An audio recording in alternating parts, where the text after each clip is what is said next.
6 people have been shot and killed and 1 critically wounded at Q section in Umlazi township south of Durban. It's reported that 4 suspects reportedly stormed into a house just before midnight. For the latest, we now cross live to SABC News reporter Jade Paulse, who joins us for more on the story. Jade, thank you so much for your time this hour. So give us more details on this tragic story. What more do we know?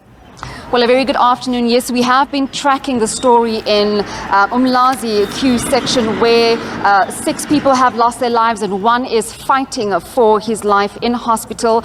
We are told by the police, though, that they do have leads. They are looking for certain suspects related to the shooting that happened last night.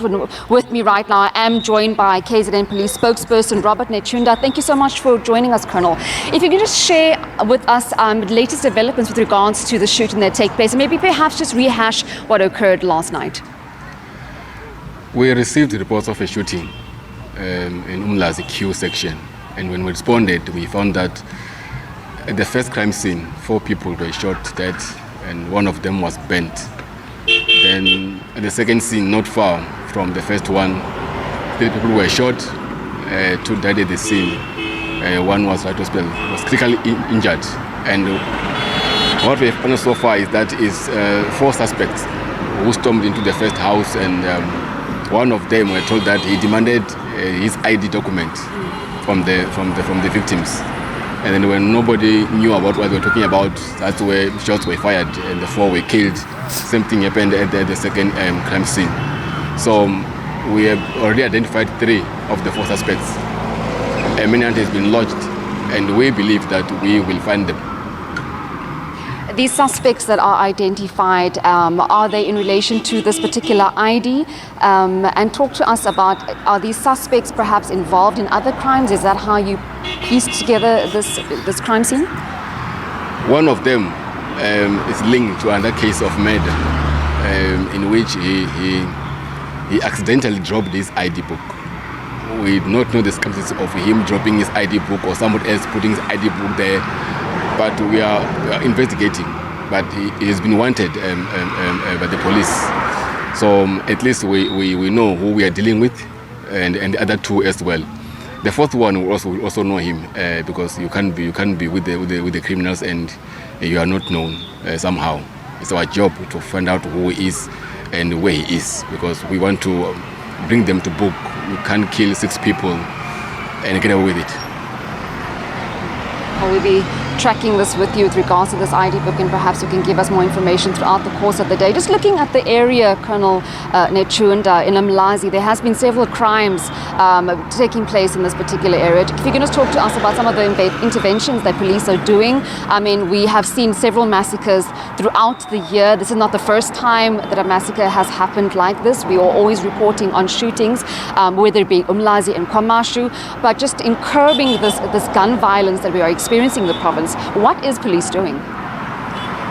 We are operating daily, and we've got task teams that are dedicated to specific crimes. We've got problems of taxi violence. We've got a task team on that, which is doing a good job in arresting those who kill others.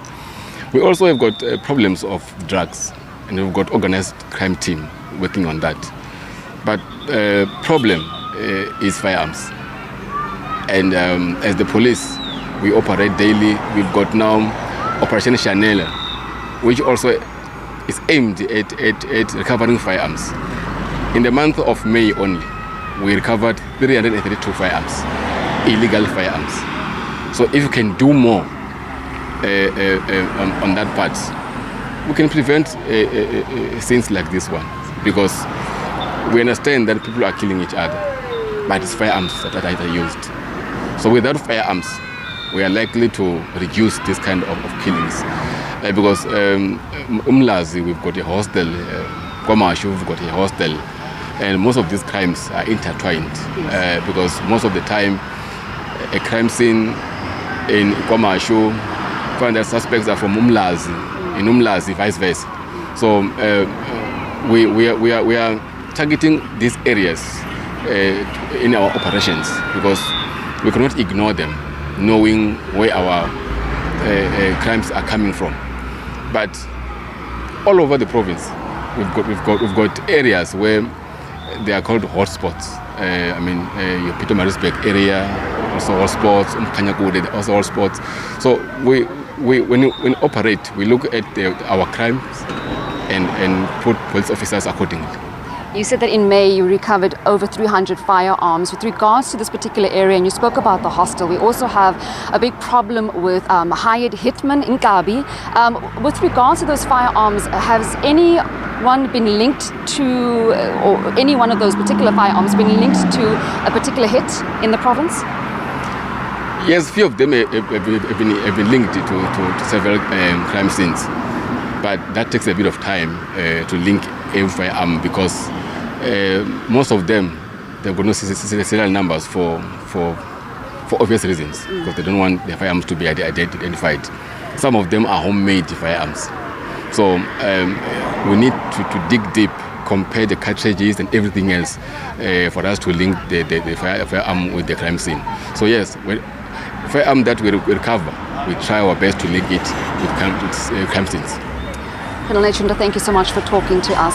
Well, that was Robert Nechunda. He is the KZN spokesperson, sub-spokesperson, just talking to us about that shooting that occurred here in Umlazi in Q section. Also, the police saying that they do have leads in the matter. They are aware of the identities of 3 of the men who stormed a house here in Umlazi, killing 6 people and injuring 1, saying that this is all in relation to a particular identity document that was dropped at another crime scene, and they are piecing together the information and looking for these men.